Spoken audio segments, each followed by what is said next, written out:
মায়ের বকুনি খেয়ে বাড়ি থেকে বেরোয় ছাত্রী। নিউটাউনের অভিজাত বহুতলের পাশ থেকে ওই নাবালিকার অর্ধনগ্ন দেহ উদ্ধার করা হয়।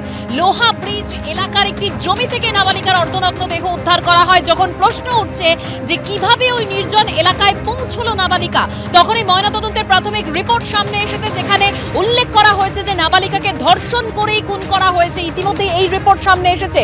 দুই প্রতিনিধি আমাদের সঙ্গে রয়েছেন, একদিকে সুকান্ত মুখোপাধ্যায় রয়েছেন, অন্যদিকে আমাদের প্রতিনিধি ঝিলম করঞ্জাই আমাদের সঙ্গে রয়েছেন। প্রথমেই ঠিক কি ঘটনা ঘটেছে, কি জানা যাচ্ছে, সুকান্তর কাছ থেকে জানবো। সুকান্ত, দেখো, বাড়ি থেকে প্রায় 4.5 কিলোমিটার দূরে আজকে সকাল 9:50 নাগাদ নিউটাউন লোহা ব্রিজের কাছে একটি পরিত্যক্ত জমিতে দেহ মিলেছিল অর্ধনগ্ন অবস্থাতে বছর 14 নাবালিকা। প্রথম দিকে এই নাবালিকার পরিচয় সম্পর্কে জানা যাচ্ছিল না, কিন্তু পরে জানা যায় যে ভোর রাতে তার পরিবারের তরফে একটি মিসিং ডায়েরি দায়ের করা হয়। পরবর্তীকালে তার পরিবার আসে এবং আইডেন্টিফাই করে, কিন্তু এখনো পর্যন্ত এই ঘটনার মোটিভ কি, কারা এই ঘটনার নেপথ্যে, প্রায় 24 ঘন্টা পেরিয়ে গেল কাউকে আটক বা গ্রেফতার করা হয়নি। পুলিশ সূত্রে যেটা জানা যাচ্ছে যে ঘটনাস্থল বা তার যে বাড়ি, বিভিন্ন জায়গায় সিসিটিভি ফুটেজ খতিয়ে দেখা হচ্ছে। তদন্তকারীরা যেটা বলছেন যে 10টার কিছু পরে বাড়ি থেকে তরুণী বাড়িতে মায়ের বকা খেয়ে সে বেরিয়ে যায়, একটি চিঠি লিখে সে বেরিয়ে যায়, এবং 11টার কিছু পরে বাড়ি থেকে 4.5 কিলোমিটার দূরে তাকে প্রথমে জগৎপুরে দেখা যায়, এবং তারপরে তার দেহ সোজা এসে মেলে জগৎপুর থেকে প্রায় 6.5 কিলোমিটার এবং তার বাড়ি থেকে 4.5 কিলোমিটার দূরে এই নিউটাউন লোহা ব্রিজ এলাকাতে। কি করে এই দেহ সেখানে আসলো সেটা নিয়ে উঠছে প্রশ্ন। পাশাপাশি তোমাকে জানিয়ে রাখি যে ময়নাতদন্তে কিছুক্ষণ আগেই হয়েছে এবং সেখান থেকে দুটি বিষয় একেবারে স্পষ্ট, যে যৌন হেনস্থা করা হয়েছে এবং তারপরে তাকে শ্বাসরোধ করে খুন করা হয়েছে।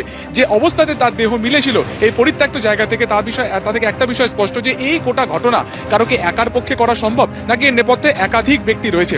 এবং যেভাবে তার পরিবার এখনো পর্যন্ত পুলিশকে বয়ান দিয়েছে, তারা কিন্তু কাউকে সন্দেহ করছে না। তারা পরিষ্কার বলছেন যে বাড়ি থেকে মেয়ে বেরিয়েছিল এবং তারপরে সে কোনো খপ্পরে পড়ে যায় এবং তারপরে এই গোটা ঘটনা, অর্থাৎ র্যান্ডামলি এই যে নাবালিকা, তাকে তুলে আনা হয় এবং তারপরে তার সাথে এই যাবতীয় কাজ করা হয়, তাকে যৌন হেনস্থা করা হয় এবং তারপরে ধর্ষণ করা হয়। অর্থাৎ এই যে আততায়ী পূর্ব পরিচিত ছিল না, ফলত ঠিক এই জায়গা থেকেই এই যারা দুষ্কৃতী বা এই যারা আততায়ী, যারা এই গোটা ঘটনা ঘটিয়েছে, কতটা তারা ফেরোসাস, কতটা তারা দুঃসাহসিক, সেটা তুমি বুঝতেই পারছো। যে রাস্তায় বেরিয়ে থাকা একজন নাবালিকাকে তুলে এনে বেপরোয়া মনোভাব ইতিমধ্যেই প্রকাশ্যে আসছে। যে ঘটনা ঘটেছে, মায়ের বকুনি খেয়ে ছাত্রী বাড়ি থেকে বেরিয়েছিল, কিন্তু ওই নাবালিকা আর বাড়ি ফিরলো না। এর মাঝেই ঘটে গেল এই মর্মান্তিক ঘটনা। এই ঘটনায় ময়নাতদন্তের প্রাথমিক রিপোর্টে ঠিক কি উল্লেখ রয়েছে, আরো বিস্তারিত এই বিষয়ে জানবো ঝিলম করঞ্জাইয়ের কাছ থেকে। ঝিলম,